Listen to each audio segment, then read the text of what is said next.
Okay, thank you all again for attending Health Equity in Practice, Foundations for Sexual Violence Prevention, Part 2, Why Anti-Racism is an Integral Part of Sexual Violence Prevention. Prevent Connect is a national project of Valor US, and NSVRC is a national project of the Pennsylvania Coalition Against Rape. Both projects are sponsored by the U.S. Centers for Disease Control and Prevention. The views and information provided in this web conference do not necessarily represent the official views of the U.S. government, CDC, Valor, or PCAR. As a reminder, this is the second in a 5-part series. We will be hosting the rest of our sessions after NSAC, so keep an eye out for those dates and registration information. This is, since I said the second, we'd love to hear if any of you were able to attend the first one. And so I will launch a second poll. So let us know on how social justice issues connect to sexual violence prevention. I'm seeing a pretty good split of some yes and some no's, and if you know, but I did watch the recording, and that's totally okay. If you didn't see the first session, we do encourage you to go back and watch the recording, as these are all meant to build on each other. So I will end that poll. And if you didn't get a chance to watch it, the recording is available on our website, preventconnect.org. You can find it in our past web conferences icon. Other sessions that are coming up in September, we will offer how to transform field language and strategies into on-the-ground change, and then how to connect and educate around social justice issues. And finally, at the end of September, how to build cross-movement partnerships to advance health equity. Again, these are all meant to build on each other and set a strong foundation. And I will pass it to Ashley to talk about our objectives. Thanks, Janae. So yeah, our goals for today are to really get clear and explicit in how racism and oppression connect to sexual violence, how social factors can create health disparities across people's lifetimes, and then to also think really kind of intentionally about how anti-racism looks in practice, specifically in our organizations and in the prevention work that so many of us are engaged in. And, one thing that we always show in Prevent Connect web conferences is kind of like why Prevent Connect exists. And it's really to prevent violence before it ever happens, right? We're really focused on the primary piece of prevention, but we know that such a huge part of that is obviously to think about how we can interrupt root causes, how we can dismantle things like oppression, like racism, so that we're able to actually prevent violence. And so being really clear about why that work is violence prevention is something that is important to Prevent Connect. And I think it's also something that we sometimes struggle with explaining. So I think our goal today is to walk away feeling more confident in being able to make those linkages for people who maybe don't see it for whatever reason. Thanks, Ashley. We shared this flowchart in our first session, so you can hear more about it in that recording, but we just want to bring it back as a reminder. When we're talking about anti-oppression and health equity, violence does not exist in a vacuum. Oppression does not exist in a vacuum. And sometimes what happens is people align themselves with fighting the form of oppression that most aligns with their identity. That is human. It's an understandable thing to do, but it doesn't work because white supremacy is the root of oppression, and oppressions create our environments, and our environments create social issues that impact us. We have to address all forms of oppression. You cannot leave any of them out. Racism is an integral part of sexual violence prevention. It all feeds into each other. And as this flowchart shows, white supremacy is the root of all of it. White supremacy is the belief that white people constitute a superior race and should therefore dominate society. typically to the exclusion or detriment of other racial and ethnic groups. We have to be deconstructing white supremacy and addressing racism in order to do our jobs. And if we don't, not only are we not doing our jobs effectively, but we're oftentimes unintentionally causing harm.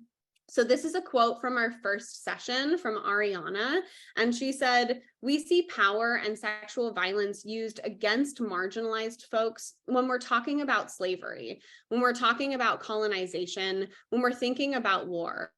How sexual violence is used as a tool of oppression to make folks submissive and control people with identities deemed less valuable than white people."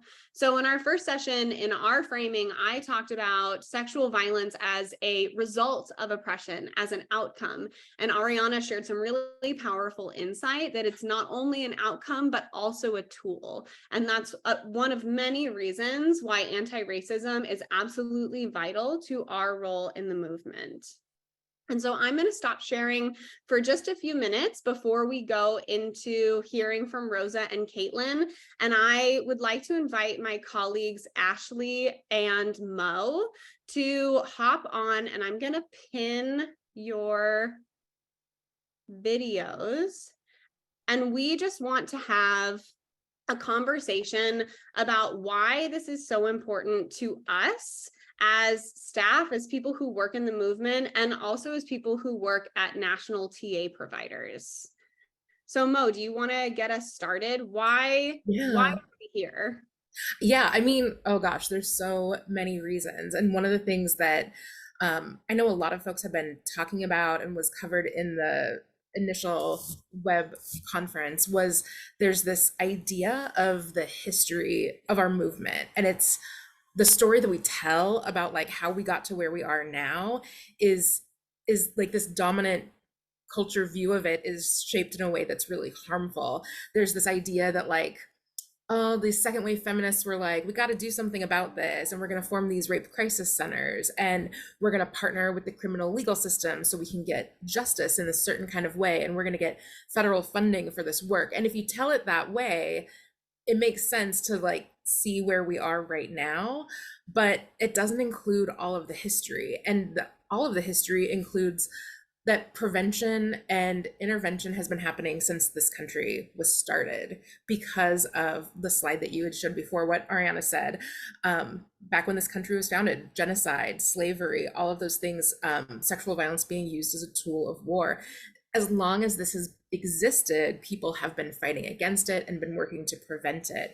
So it's interesting because like the things that are becoming popular in our work now and the things that are like becoming focuses of our funders or the movement, like let's focus on health equity, let's focus on anti-oppression and anti-racism. These are the same things that kept people out of this movement as it got professionalized, as it got funded in this way. And so even now people are like, well, this doesn't make sense, this doesn't have a part in it, but it actually does. And so it's weird to think that we're like kind of coming back around to like, oh yeah, we should include these things, these are important. But the very people who have always been focused on doing this work have been pushed out of this movement because the kind of grassroots anti-racism, health equity, all of that stuff that are kind of like buzzwords for us, we're seen as like not important or not prevention. And so that's just one of the reasons why it's so important to talk about this. Yeah. Mo, thank you for like starting with the history, because I often wonder how many people come into this work and think that the history started in the 70s when the first rape crisis centers were being established. I think that what happened then was that there was a real shift from this work being like very political, being very focused on systems change, to more of like a service oriented and like over reliance on the criminal system field. And that was largely due to the proliferation of white women taking up leadership. And then suddenly the problem of sexual assault was being defined by white women. And what happened, I think, is that all of the nuance and lived experience of how things like race and gender intersect was just completely lost. There was a total refusal to listen to what women of color were saying.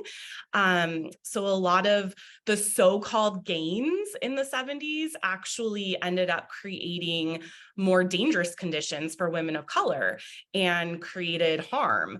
And so, like you said, Mo, things like aligning with the criminal legal system, relying on funding structures that limited how we could imagine the work to end violence.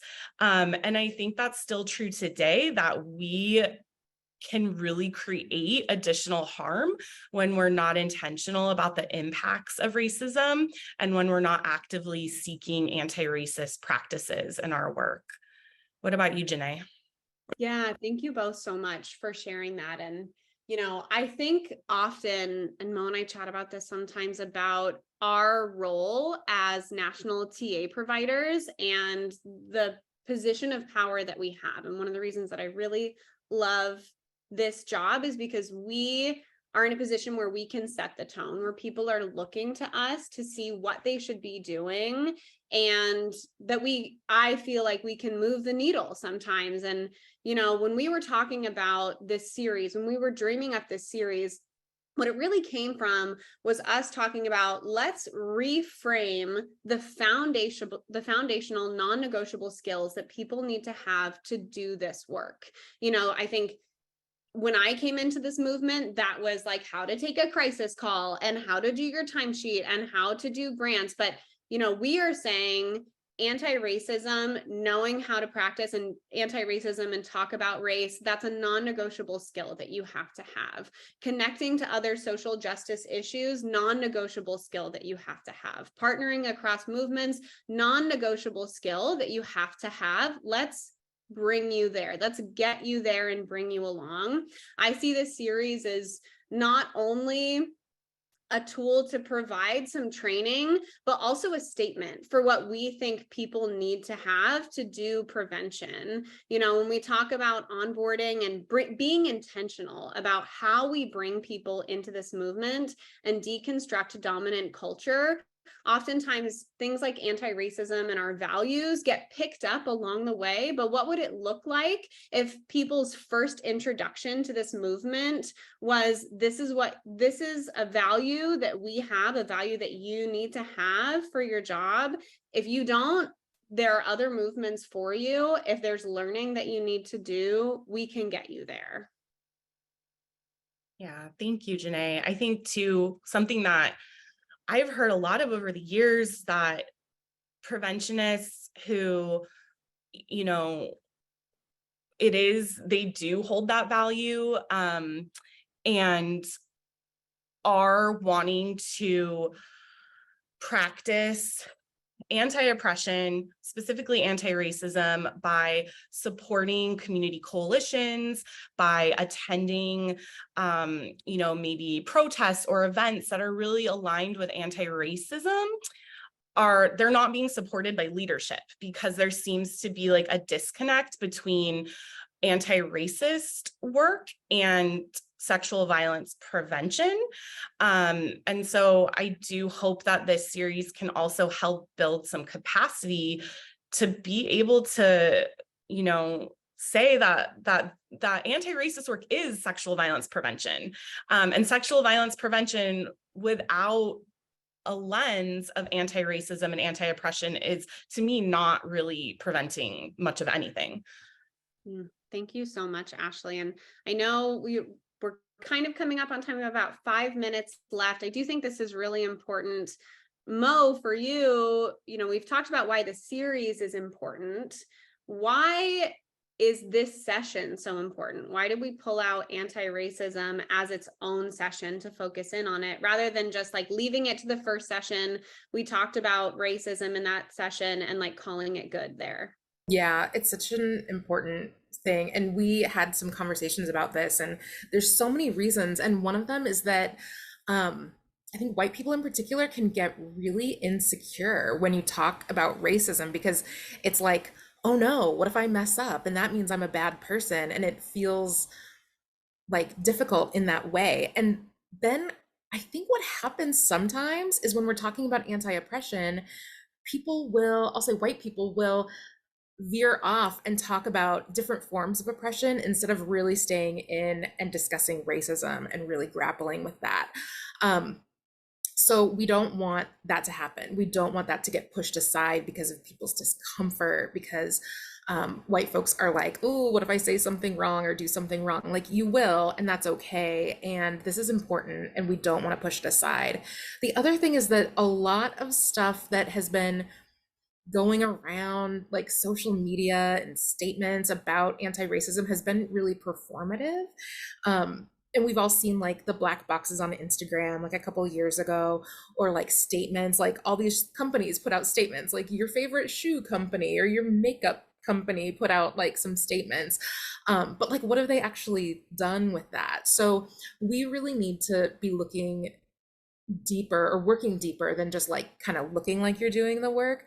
So those were just a couple of reasons why we really felt like it was important to have this standalone session. Yeah, someone in the comment is saying Kylie's Pepsi commercial, definitely. We also wanted to share just in the rest of our time why this is really important to us personally. So I know Ashley, you were going to start with that. Yeah, well, I mean, I think part of it is because there is such an easy, like, slippery slope to be performative. And so, like, I think about the fact that I want to live in a world where every single person can reach their full physical, mental, emotional, spiritual potential. And to me, racism makes that impossible. And that's not something that like I want to settle for, right? Also, Prevent Connect, we have a platform in this work. And I am a white person. And so to me, it's important to learn about our history, to understand our history, and to do things differently. Um, I think about anti-racism as being like a verb and something that you have to really be intentional and thoughtful about and practiced. And I was brought into this movement by and through the leadership of women of color, and I want to do right by them. And part of that is never losing sight of the ways that racism has shaped and continues to shape everything around us, including our prevention work. Yeah, that's me. Thanks, Ashley. I really relate to that. And I think about my start in this movement and all of the unintentional harm that I caused, to be frank, to communities and to staff that I supervised as I was picking up this knowledge, right? Like, just reading the books and knowing the theory is not enough to actually practice anti-racism, right? Like, what does that actually look like in practice? I became a manager at my local rape crisis center 3 months into my job at 23 years old. And I learned along the way over 3 years. But during those 3 years, I think about the ways that I let dominant culture shape the way that I supervise, shape the way that I went after grants, the way that I set deliverables, the way that I encouraged my staff. And I'm like, oh man, if I could go back and do that job over again with what I know now, that would look so different. Like, anti-racism is not just not being racist. We have to look at all of the ways that dominant culture comes in and shapes the way we do our work, and be able to own up to that, to acknowledge that. Like, I am not a bad person for not knowing what I didn't know then, but it is my responsibility to catch up. Yeah, I really second everything that you all are saying. I mean, I think so much about the power that I have in my workplace and thinking like, how can I use that strategically? How can I make sure that I am keeping this front and center? And to me, it kind of doesn't make sense when people are like, I don't get it. I don't know how this is connected. I don't understand why we're talking about racism, and it doesn't make sense to me. And I thought we were doing prevention. Because to me, I'm like, this is one of the root causes. Like, this is like, we're trying to change the world, right? We're trying to like change everything. And this is one of the biggest things that we need to change. So I just feel like oh, I know a lot of folks who are here are like, yes, I get it. This is why I'm here. It's so important. I also know that there's a lot of folks who have been in this movement who don't understand the connection, and maybe they don't want to understand the connection. They don't want to put in the work to understand the connection. So I just really feel like it's on us to keep it talking, keep it going, but also thinking of all of us collectively, like how can we build our power together? How can we really change how the history is talked about, how this movement is talked about, how we do this work? Like that's something that I'm thinking we can build together. So yeah. Thanks, Mo. Thanks, Ashley. Well, we appreciate you all listening to us, and we are going to bring it back to what you're really here to listen for. But I hope that you at least remember, like, coming from a place of vulnerability and accountability is like the only way to go into this space. And so we invite you to do that with us. I am going to share my screen again, and let's see. Ashley, if you wouldn't mind just like unpinning us and pinning Caitlin and Rosa, I will introduce them. We are so excited to work with the Ohio Alliance to End Sexual Violence. Welcome, Rosa and Caitlin. We're so excited to have you. How are you? Hello, we're doing good. Excited to be here. We're good. Good. Well, I pass it off. Oh, wait, I think we have one more thing as we go in. So right before we go in, just want to start with a chat question for everyone to kind of help frame Rosa and Caitlin's conversation. So remember what we said about accountability and vulnerability. Please, if you can, rate your comfort level in talking about race in the chat. So on a scale of 1 to 10, how comfortable do you feel that you are right now talking about race? Okay, I see some 10s, some 7s, some 11s. Wow, some 6s, 8, 9, 10, 12. Okay. Maybe I'm like a low rater. Maybe it's part of my self-deprecation, but like I feel like even with all the work that I do, I think I'd still put myself at a 6 or a 7 because there's still so much room to be going. Yeah, 7, it's not the most comfy topic, but willing to do it because it's important. Okay. All right. Well, thank you. With that, I will stop talking and pass it over to you both.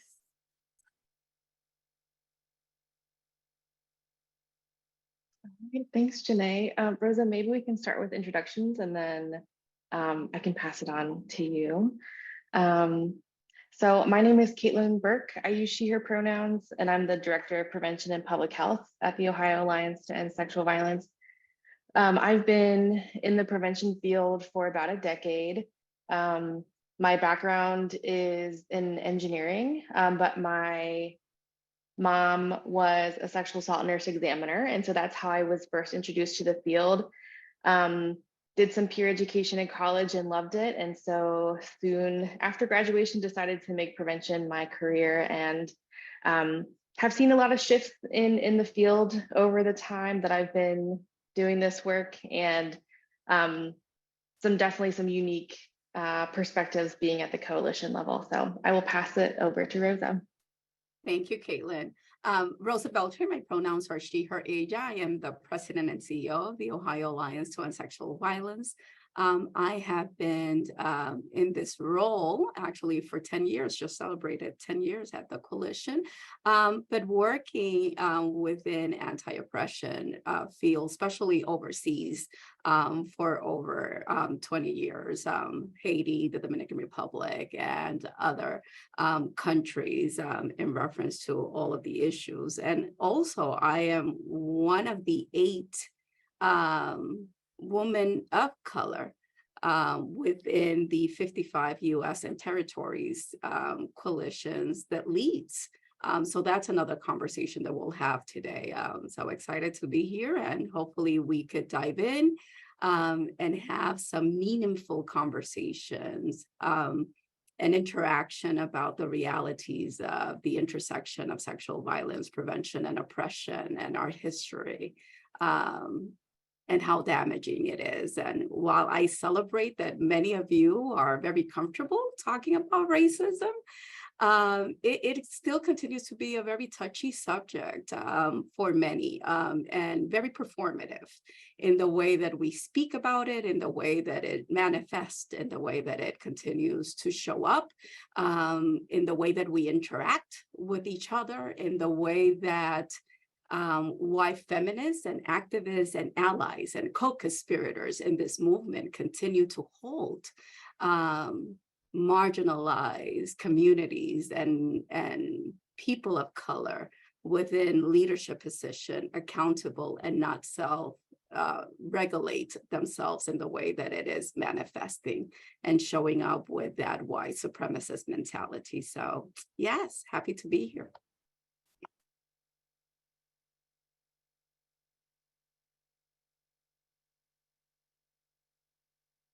So as you know, the topic, right? And we're going to be talking about, as it was indicated, anti-racism and sexual violence prevention. You will have copies, all of you, of our slides and what we have to share. Caitlin and I have had the honor of presenting at other forums in reference to the work that Ohio is actually doing. So we want to talk about our anti-racism work as well as anti-oppression work at OESV at Ohio, and also as Department of Health with a very introspect lens, and also just allyship and conversation. So the slides are there just for form, not necessarily in the way that we will actually go ahead and conduct and have questions. Feel free, please, to go ahead and using the chat. You can actually send us individual messages if you would like, but you can also post there and they will be managed. So we want to make sure that we have the conversation, but we will be honest. I will be honest, as an Afro-Taína Latina, very passionate about these issues, very passionate about the way that I show up in the spaces, in the way that we lead, in the way that we continuously say that we are actually going to go ahead and do this work with an anti-oppressive framework, and that we all write in our grants that it is a form of oppression. But the reality is that past behavior does contaminate future behaviors. And one of the invitations that I would have for all of you participating today is to dig in the history of the sexual violence movement in the United States.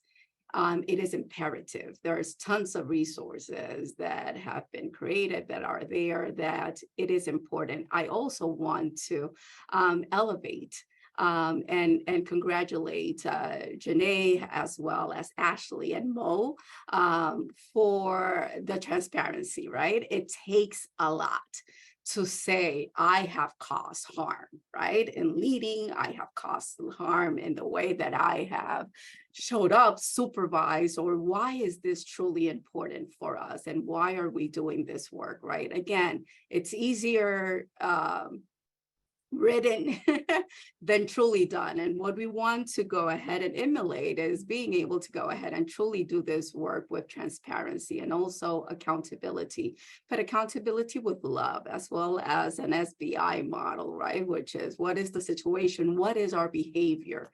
And what is the impact, and how are we able to modify and change behavior? Because that is the only way that we will be able to truly prevent sexual violence from occurring within our communities, and that we can aspire one day to truly be without work. I hope that that would be your goal, right? Like, I don't want to celebrate 100 years, 50 years more of this movement. And when we talk about what is movement, are we really moving? Are we actually going ahead and not just setting tones, right? What pace are we actually moving without perpetrating violence against each other as we continue to do this work, because it is very heavy. So in order to understand those dynamics and also recognizing that we are honored to be in this space among so many other coalitions that are doing the work, is that OESV strives within our mission to do this work with an anti-oppressive and oppression lens. And that is not easy work. And we want to have an anti-oppressive lens in the way that we communicate, in the way that we show up, in the way that we lead, in the way that we write our grants, in the way that we empower our communities and our member-based agencies to prevent sexual violence from occurring, and in the way that we hold our member-based agencies, our funders, our board, our own staff in the way that we're actually doing this work, right? And while we recognize that there are multiple forms of oppression, talking about racism and the impact that racism has had in our movement is crucial and critical in understanding those dynamics and how it intersects. So that is our mission. That is how we strive. That is how we lead. It is in all of our pillars and it is in all of our cores, right? And it is not just because a woman of color is leading at the helm, right? That is ingrained in everything that we actually do, and we try to check it in and be very intentional in reference to that, what that work is. So the Vision for Ohio as a statewide coalition, and for those of you that don't know the history, Ohio is one of 11 states that has separate coalitions for SV, DV, human trafficking, child advocacy center. So we have a coalition for everything. But we decided over 30 actually years ago that for the well-being and the health of our member-based agencies of the movement, that it was best for there to be standalone agencies. And we work in collaboration very heavily with our DV sibling coalition, and actually some of them are here. We work in collaboration with our funders, our rape prevention education funder, which is the Department of Health. And they have been instrumental also within this movement and this work because they were part of the initial funders, but also just creators of our coalition as well and maintain within that. So there's a lot of history there, and that's important to understand. Part of our strategies within OESV is our training and technical assistance, as most of the coalitions are, also public policy, collaboration and community engagement, leadership and capacity building, as well as prevention and public awareness and understanding. And we have been adamant in recognizing that public awareness outreach is not the same as prevention, and that in order for us to truly make strides and change, we have to change from primary prevention, that bystander intervention, to a community, a practice, right? How can we truly incubate it, understand that it has to be tri-terry, that we have to expand, that it has to be with that multifaceted, multi-layer community team, and that it takes all of us, that we cannot continue to flip hats, but that it truly has to intersect in all that we do and in the way that we are actually doing this work. So it is extremely important as we continue to actually think about the work that violence, including sexual violence, is both a cause of oppression as well as a tool used to oppress others. How many of you can agree in reference to that? You could show your hands, you could put it there. Yes, agree. So again, violence, including sexual violence, is both a cause of oppression as well as a tool of oppression. And as we go through today, we want to affirm and reinforce what Darren Dorsey brought up in part one. So we want to be able for you to go back if you did not participate in the first webinar, to actually go back to listen to that. But sexual violence is a form of oppression that is connected to, that supports, and is supported by other forms of oppression. These include racism, sexism, homophobia, and xenophobia, amongst other, as well as violent and discriminatory behaviors, policies, and practices that define them. Those harmful beliefs that view other groups as lesser, less deserving, not visible. How many of you have heard, and I have heard it many times, I don't see color. I see everybody the same. And yes, right? And for me, that is while a lot of people say that, a lot of our white allies and co-conspirators, even in this movement, in this field, I think it's a slap in the face. It's very violent, especially to us, especially to me as an Afro-Taína Latina, because if you don't see race, what do you see? Who do you see? I'm not a ghost. I am here. So you are invisibilizing me, right? Yes, Teresa, that is ignorant. But we hear it constantly. I hear it very often, that I don't see color. I treat everybody the same, that I move in this world in a form that is not racist, that I am married. To somebody of color. And that automatically, I don't know what stars or badges that gives you, but it does not equate to understanding the dynamics about what racism is experienced, not only in this movement, but worldwide. And we cannot also, being brave, right?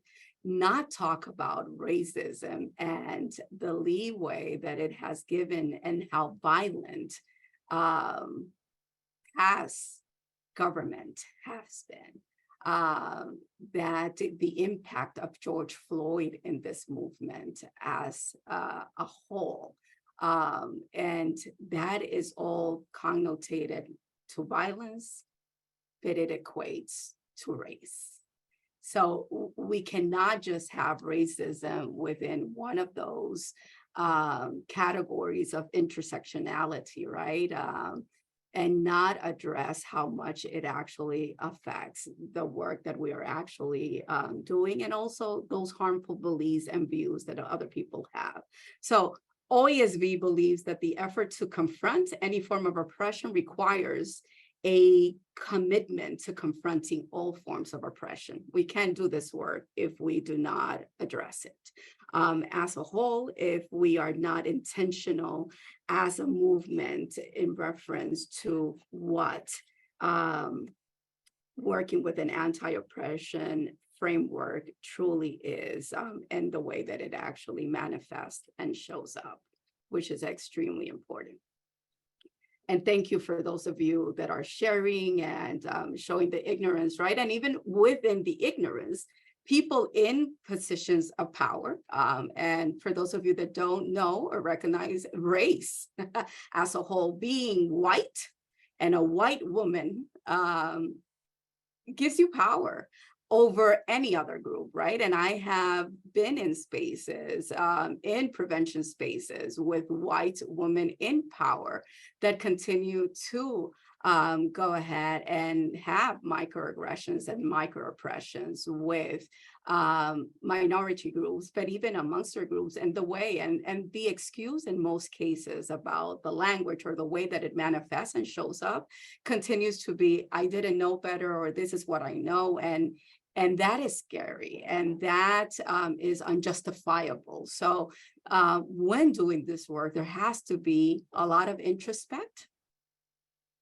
and a lot of opportunity of actually recognizing where harm is done and owning that, right? So one of the things that OESV was able to do actually at the beginning is owning. I inherited a lot of junk that this coalition, that this movement, that community partners, that previous board members had done to women of color within this movement and this field. And how do you actually move beyond that, hold people accountable, and work. Oh, yes. How do we respond when someone says you don't see color? I say, then you don't see me, right? Then I am not existent if you are not seeing color. And I ask, so what is it that you see? Do you just see the glasses? Do you see the hair? What do you see if you don't see color? Because that actually works a lot. So in this graph, while we're not going to spend a lot of time in the graph, this is a great tool for understanding the connections between oppression, or specifically racism, and sexual violence in the movement. And sexual violence movement has a long history of oppression, of racism, of micro and macro aggressions, as well as washed down with white feminist movement, right? And I am just going to call it as it is, right? With all due respect, with all love. But I want to actually say that out loud, right? And while we support, I mean, if we look at the history of sexual violence, and we don't recognize, unfortunately, how women of color have been pushed aside, invisibilized by white feminists in the movement, it continues to actually be, once again, performative and not acknowledging that. And while we want to go ahead and embrace voices, elevate voices, recognize that it's important, it also continues to be a form of silencing that we continue to do. And what we've noticed very often is that it is a buzzword utilized continuously within grants and grants application, right? And people behind the scenes continue to just say, yes, we work with an anti-oppressive framework, and this is the demographic of our staff, and this is where we're at.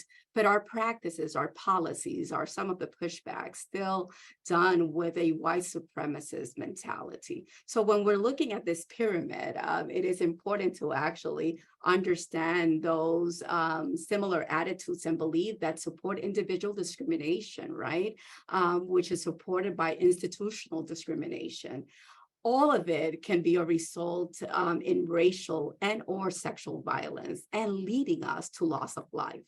So I invite you to go ahead and check what PCARD has created, which was great, so that you could dive into these.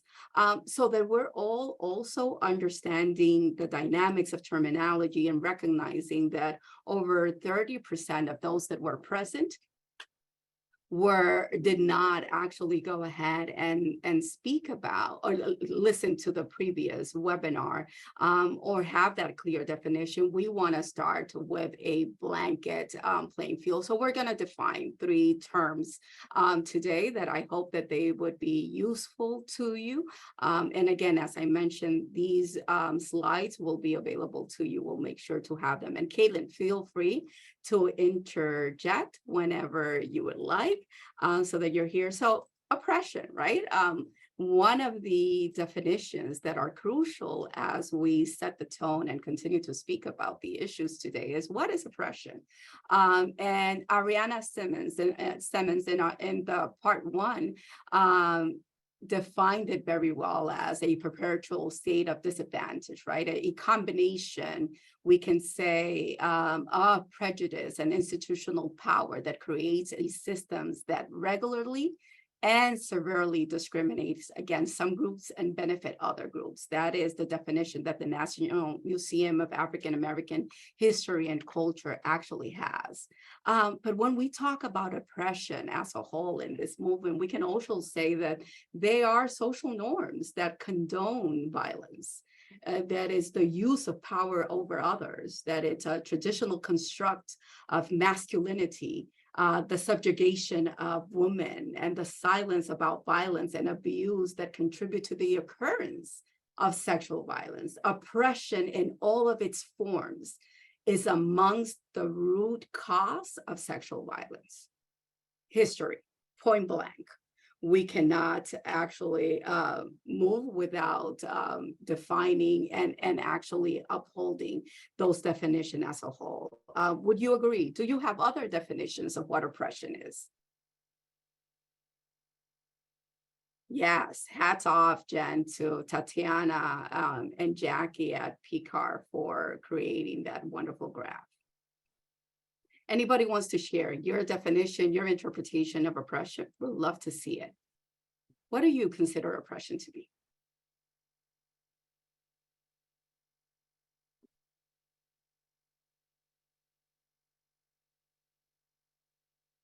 Thank you. Powerless. What else is oppression?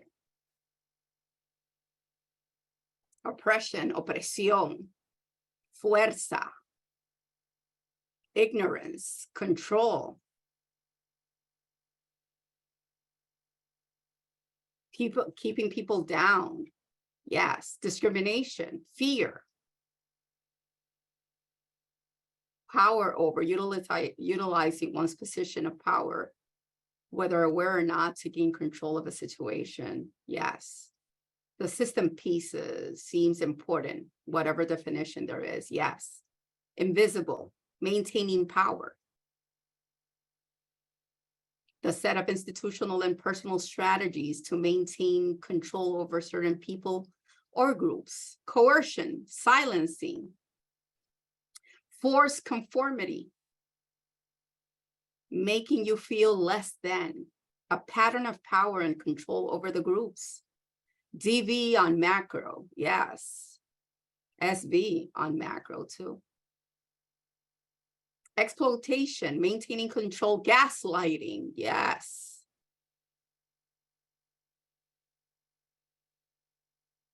Feeling that you have no value, constant social, political, and systematic barriers. Control of certain groups of people.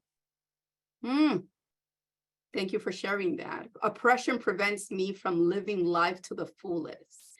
It is negatively impacting quality of life. Yes. It's infringing on basic rights of others. It is a false belief of one's superiority. Yes. Power, ego, invisibility, dehumanizing again. Thank you. Thank you. Thank you. Appreciate you all bringing that. And then, so keep all of those. Narcissism, yes, and we can go on, right? And we could go ahead and pull wheels and have so many intersections in reference to what that oppression means. And then when we define racism specifically, right, within this work, and we invite you to go ahead and visit dismantlingracism.org for some very powerful definitions of what racism is and looks like. But racism would equate to a white supremacist system. Racism would equate to a system of oppression based on race. Racism, it would equate to a system of advantage based on race. Racism would equate to race, prejudice, social and institutional power. Racism, specifically, anti-Black racism, is a root cause of sexual violence. Harmful beliefs that view other groups as less, like sexism, heterosexism, transphobia, ableism, and racism, feed into the inequality and the abuse that underscores all forms of sexual violence. And in order for us to prevent sexual violence, we must acknowledge and take steps to undo the systems, the systematic ways in anti-Black racism, and the way that anti-Black racism shows up in our communities and that it shows up in our work. So there's different layers, right, within that racism that are extremely important to actually mention and talk about, and understanding those dynamics is specifically is very, very important. We see that when we mention Emil Till, right, and talking about that, so it is so important. It had everything to do with race. And understanding, once again, our history and those dynamics and how powerful that is. So now when we are talking and framing this entire conversation and presentation, how important it is for us to recognize anti-oppression and why, not more than a buzzword, but knowing that this work is important. The anti-oppressive practice recognizes that oppression that exists in our society, in our space, in our movement, and aims to mitigate the effects of oppression and eventually equalize the power imbalance that actually exists between people, between groups, between systems. It also recognizes that all forms of oppression are interconnected in some way, shape, or form. When we talk about doing this work in an anti-oppressive forum, we also recognize that this is hard work, that this is not easy, that this is not a 9-to-5 job, that if that is what you're applying to actually acquire and do, it does not happen in a vacuum. And that you may feel that you don't have what it takes to truly do this work in an anti-oppression framework. It also may feel at times that what you're doing is not enough. And that is okay to feel in being that. But the reality is that beyond definitions and movement, we have to be able to walk the talk. How do you feel? Prevention work feel like thankless work. We might, especially when we feel that it is not necessarily interconnected in all of the layers of the work, right? That we're continuously fighting. And I've seen this in the movement, a fight between intervention and prevention. Right, that we do not coexist, that we are not working to eradicate violence. And in order to eradicate it, you have to do it not only with an anti-oppressive lens, we have to be able to do this work also with a prevention lens, right? So how can we prevent this from happening so that we are not reactive to sexual violence in the way that we have been doing this work consistently? And it is hard because people don't want to go ahead and do the work that it truly takes to change behaviors, to recognize what it is. But also it is hard because when we're asking and for right, many layers in doing this work, bystander intervention and prevention.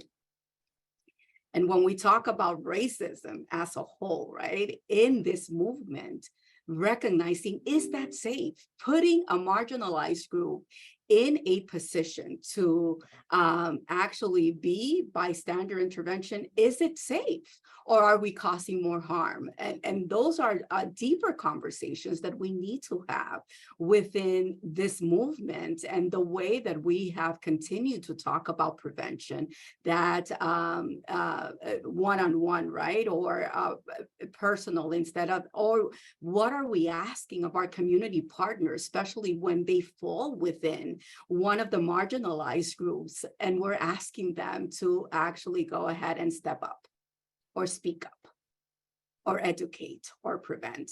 So with that, those layers and setting those tones, we're going to move on to having Caitlin talk about the health disparities and more in reference to those conversations.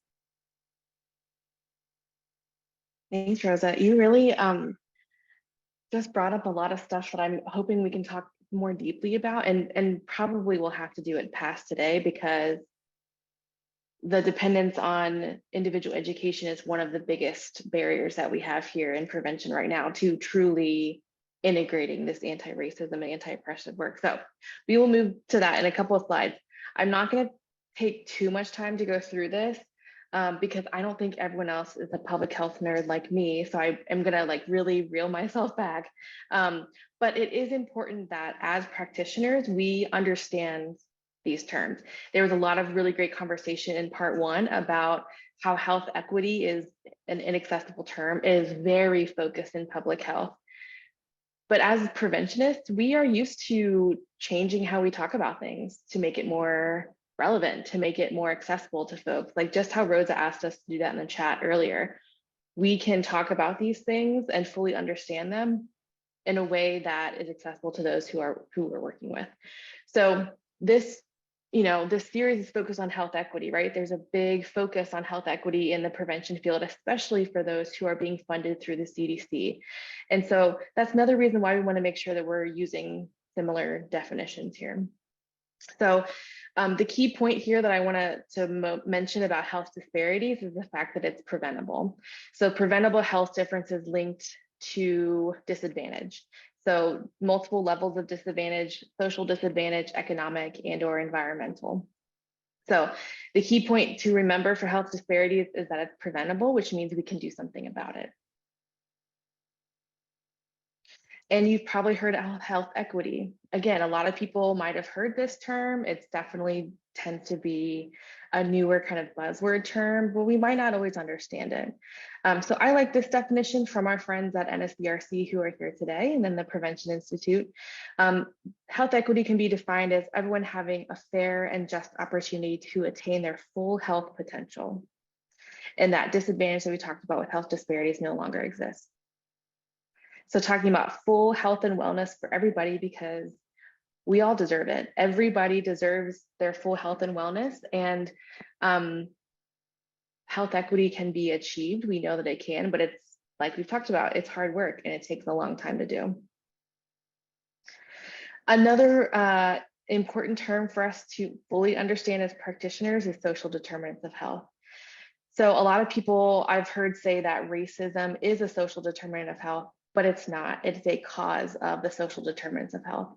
So social determinants of health are the conditions in the environments where we live, work, play, we're born, where we worship, how we age. So it's the conditions in those environments that affect our health and the quality of life that we have.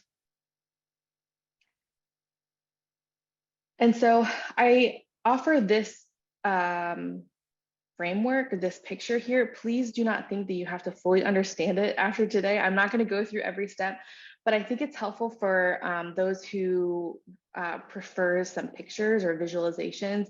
It's very much related to the framework that Janae offered in the very beginning of today, and what is described in a little bit more detail in part 1 of this series. But I like this this slide here because it doesn't just stop at the living conditions and moving forward. It talks about what's creating those differences in living conditions. So a lot of times what we see is we start with social determinants of health, which is the middle part, those living conditions, right? It talks about physical environment, your social environment, your work environment. And then this picture is saying how those affect our behaviors, which then affects our health, which then affects whether we have diseases or we have loss of life. Thanks to Ashley for finding that link super fast. That was amazing. Yes, it's a really good framework that you might have seen before. It's been used for a lot of things. What I want us to focus on today is the first 2 sections here. So it's saying that social inequalities, right, or inequities, we talked about that coming from our perceptions of class, race or ethnicity, immigration status, gender, sexual orientation, all of the identities that we have that are affected or that are impacted, supporting by institutional inequities. So those behaviors, those prejudices that we have against people with certain identities are built into those systems, into healthcare system. We see that people have very different experiences with the healthcare system based on different identities, especially racial identity.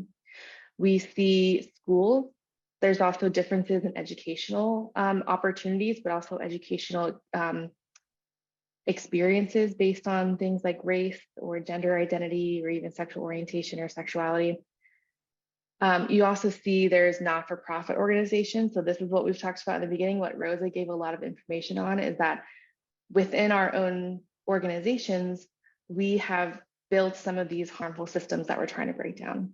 So it's important for us as preventionists to not just focus on behaviors that affect health, right? Behaviors that might impact someone's experience of violence, but what is causing that difference in health in the first place?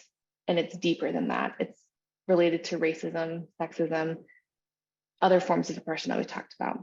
Okay, so this is just one example. You'll probably see lots of different examples of what the social determinants of health are, but it's important that we understand truly what they're telling us so that we can start to address those.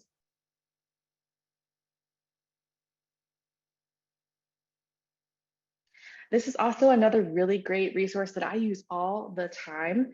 Again, from our friends at the National Sexual Violence Resource Center. Shout out to them for providing lots of great resources. But what I like about this is that if you are someone who works with CDC funding or rape prevention education funding, or if you are modeling your prevention work off of public health, you're probably going to be familiar with what's called risk or protective factors. So things that increase the risk of experiencing violence, or things that improve resiliency if someone has experienced violence, or reduces violence or prevents it in general. What I like about this graph is that it goes further. So it breaks it down by the different levels that we might be familiar with. So that could be like the individual level, the relationship level, societal level. So again, if you're familiar with public health models, that's what this is coming from. This then goes one step further and includes the social determinants of health. So how do the social determinants of health show up in these different levels? How are they related to risk factors or protective factors for violence? And what does that mean? So I definitely encourage you to take a look at this, spend some time looking at it.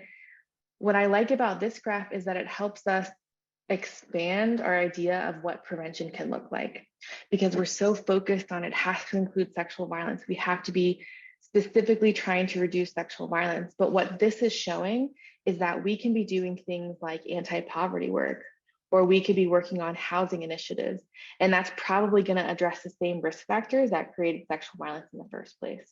So this can help us expand our knowledge, help us be a little bit more creative, and is definitely something that I use a lot. So I encourage you to do that. And yes, shout out to Mo for creating this really helpful document.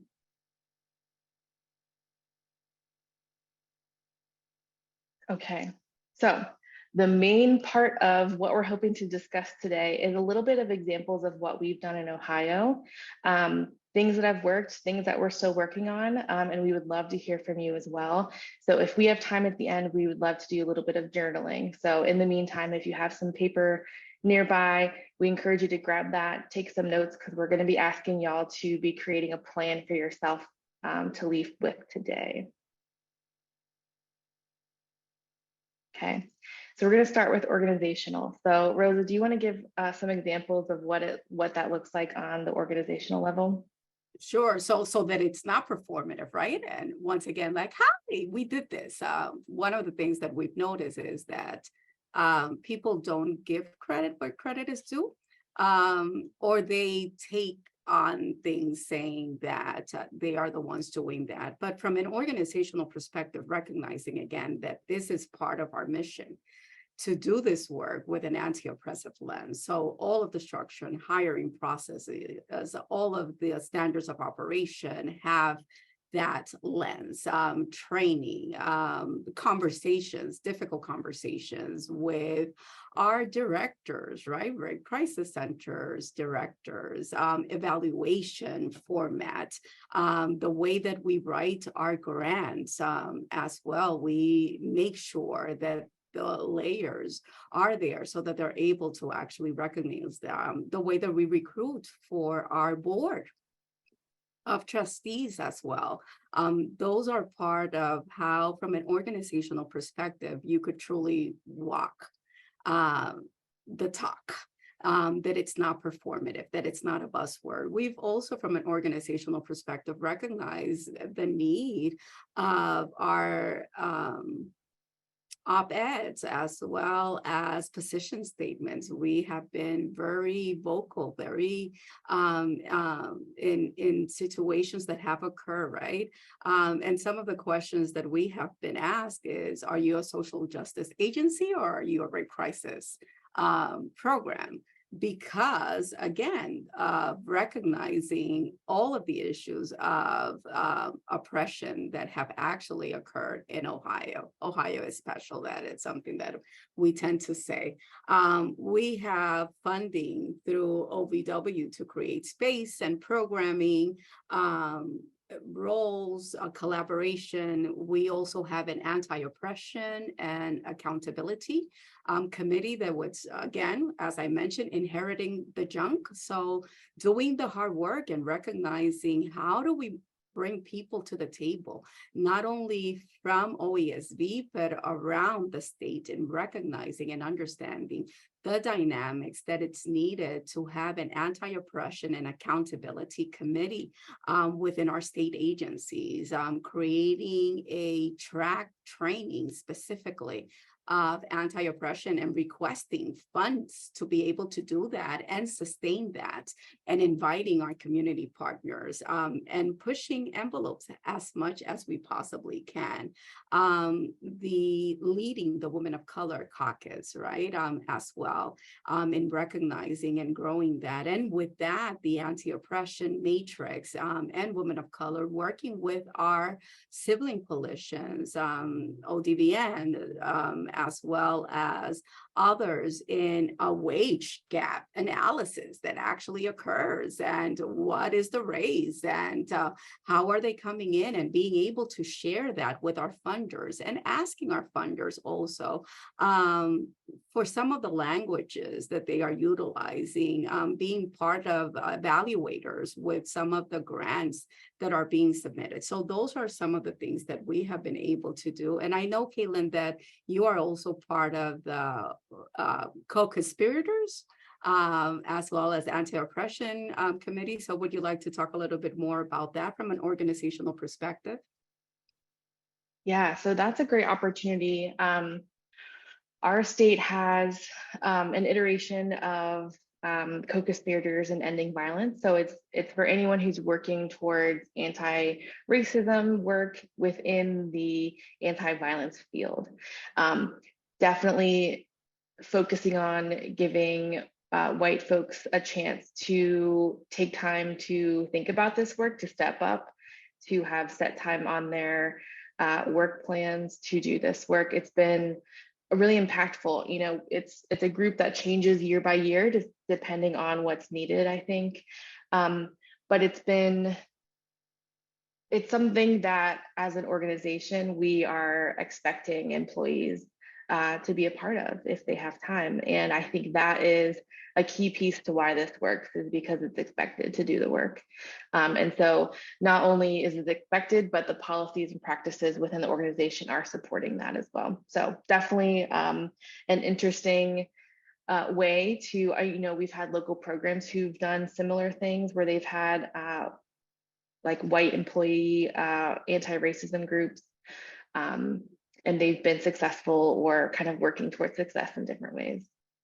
And another thing I wanted to bring up was, you know, a lot of that introspection work that you're talking about, Rosa, we will be part of a grant, but we'll be doing work on ourselves to look at our own readiness to do this work as an organization. So we're here talking about anti-racism within prevention and health equity. We also want to make sure that we're able to provide the necessary technical assistance or training to our member programs. And so that chance for us to look at ourselves is going to be really impactful, I think. Definitely, right. And also I have to highlight, right, that even doing this work and in the spaces that as the ED or president, CEO, and once again, that is a white supremacist title, that from a coalition perspective, we had to change in Ohio, or that when we did our analysis and recognizing that in order for me as an Afro-Taína Latina to be in some of the spaces that were already occupied by other programs, that I needed to change the title. Some people are like, oh, you're folding into the system, right? The systems that we so much want to dismantle, disrupt, but the reality of recognizing how important it is, right?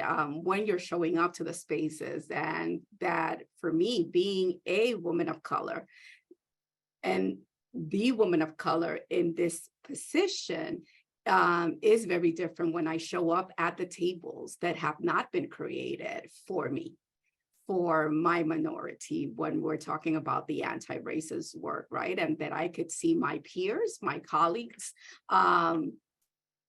feeling very uncomfortable, and that I have gotten used to having the difficult conversations, but that would not necessarily be the same experience for our other 47 coalition directors, or for our other rape crisis center or preventionists, or those working in Delta, right?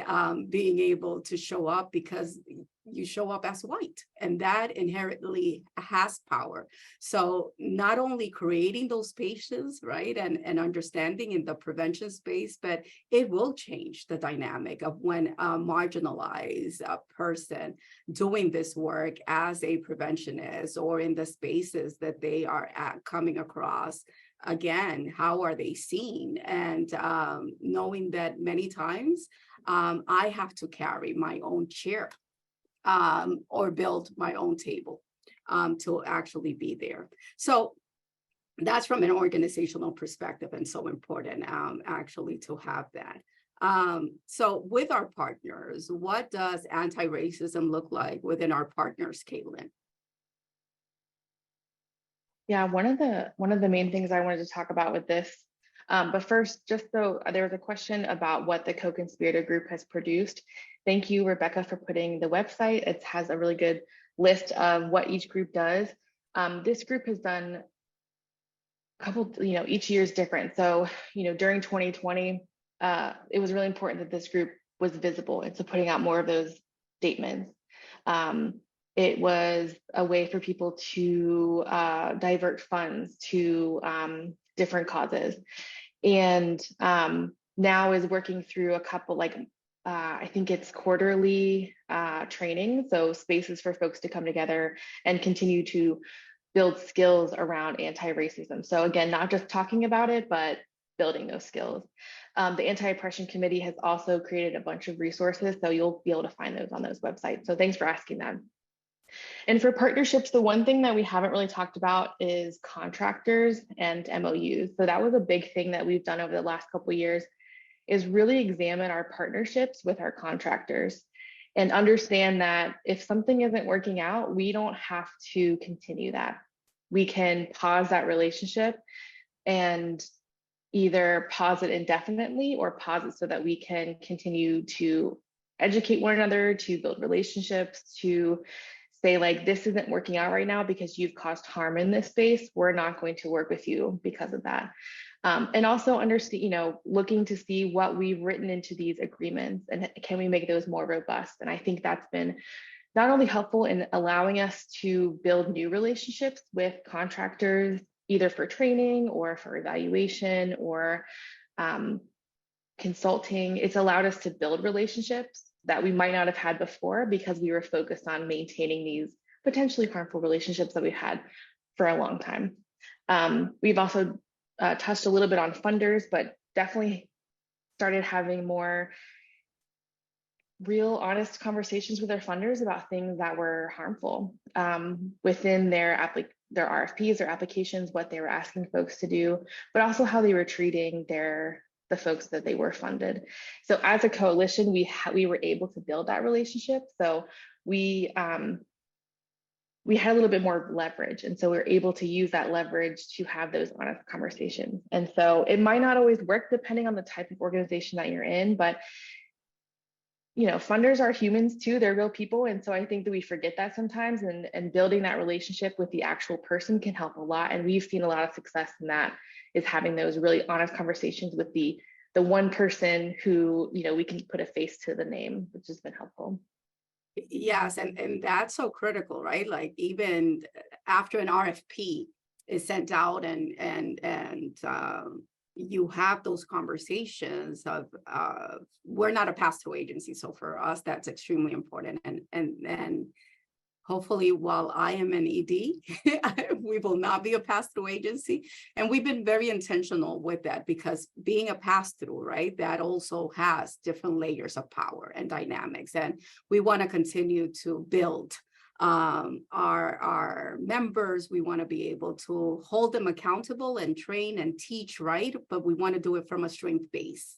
Dynamics and not having those control of money and being able to advocate for them in any way and understanding the curve. But with our partners also is going back like after and a notice of award is sent and a budget is approved, that then they are sending language back about, oh, we need you guys now to go ahead and submit expense reports or I just had this conversation, or sending us receipts for food. And I will push back, right? And be like, that was not ever, that is not our common practice. That is very oppressive. That was not in your RFP. That is not how we conduct our financials here, right? So we based it on per diem and you approved the budget based on the per diem for hotels and meals. So we are not asking that. So we would prefer to go ahead and either we will allocate that amount if you're not going to approve it to a different grant while we continue to have autonomy in reference to that. And that is very important when you're talking with an anti-oppressive frame and being able to call those things out to your partners, which are the contractors, the funders, right? Like that behavior, that presentation, that language on your contract, that language on your reports is very oppressive, and this is where it's coming from, or this is not the interpretation, and you're interpreting those things. So for us, that is important. And yes, we have been able to see a lot of changes occurring. And I know that we're almost at time, but we want to also, what have we done, right? In reference to what does anti-racism look like within our prevention programming?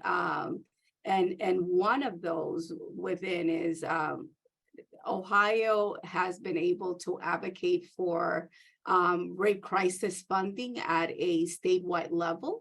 Not only rape prevention education fund, not only the new CDC funding for SA or FITSPA for SA, but at the statewide level. And what that has allowed us is to be able to actually advocate for funding for the programs that do not receive RPE to be able to do true prevention work, right? And then within that lens, because it's our model, this is how we approach the work. And Caitlin has been also instrumental in reference to that. So Caitlin, would you like to address what have we done in reference to prevention as well in our outer layer and level and policy focus? Absolutely. So I think one of the one things I want to mention is how policy is such a big part of the work that we do. And so it is a separate role outside of what we consider the prevention team, mostly I think because of funding restrictions around policy work. But it is so ingrained in our organization. And like we talked about, policies are very important in terms of building the structure to support the kind of changes that we're trying to do with our prevention work. So if you're at a local center, that can look like workplace policies, that can look like city policies. It might not look like statewide policies, that's more so what your coalition is going to be doing, but there's ways you can integrate policy work into the prevention work that you're doing. And frankly, we cannot educate ourselves out of racism. We have to do more. And so when we're thinking about prevention, often the very first and only thing that we think about is education. And if we were able to only educate, we would have probably stopped violence, but we haven't. So not only in terms of the effectiveness, but also just the capacity and the time that your staff has, we have to do different forms of prevention that are not just focused on school. And so again, that could be policy, that could look like adults who work with youth. We really encourage our programs to think greater. So thinking about social marketing, about really genuine relationships with community members, and not going into those conversations with a goal in mind, with a grant deliverable in mind, but genuinely trying to understand how we can partner together. So those have been really important. It's a long process. We're still in the process of transitioning our programs in Ohio to thinking past education, and also considering a lot of the barriers that we're seeing. Sometimes education feels really important right now because of all the things that attacks that we're seeing in education. So it's a balance for sure. But we won't have time to go through the plan, but again, we'll get these slides, and we want to make sure that you take time to answer these questions for yourself, because that's another really important way to integrate anti-racism, is to take action and to start building what you think you can do. So we've offered a couple of questions for you to consider, and definitely encourage you to do so after today. And as we pass back to Janae so that they could close up, we want to thank you all for your time. We know that we could spend 3 hours or more, actually an entire day, talking about these topics that we're so passionate about, but the call to action, not only for you to journal, but to not be performative, right? To do your introspect work, to hold yourself accountable, to do more trainings and reading, and to have your networks that don't only call yourself disruptors and allies and co-conspirators as you're doing this work, but to be intentional and true, to associate yourself a little bit more with all of the layers, and recognize all of the harm, to know the history of this movement so that we do not continue to repeat it, and to hold your leadership also accountable, and to create space. If a person that is marginalized is not in the space, how are you contributing for them to be heard, seen, appreciated, and considered within all of the policies and the prevention efforts that you are actually doing as you're doing this work? Thank you so much, Rosa and Caitlin. That was incredible. I agree with all of the comments. Fastest 90 minutes in history. And thank you for providing so many examples of how you're doing this. That's so incredibly valuable. It shows how you put your values into practice. And I think it also gives people an idea of what this could look like for them. And I know I saw some questions in here of like, what does this look like? I think there are always things that we can do to explore this more deeply, and we'll take this back to Prevent Connect and really think about how we can dive in and answer some of those questions. For everyone, as we're wrapping up, remember that this is the first of 5 sessions. We will be releasing information about future sessions in the coming weeks, maybe after the National Sexual Assault Conference. We will also be sending out an evaluation and a recording of this web conference to everyone who registered, as well as the slides and the text chat by the end of the week. And if you're looking for a certificate of completion, you take the evaluation and that's how you get it. So thank you all so much. Thank you, Rosa and Caitlin. Thank you, Ashley, Mo, Jen, and I hope that you all have a wonderful day.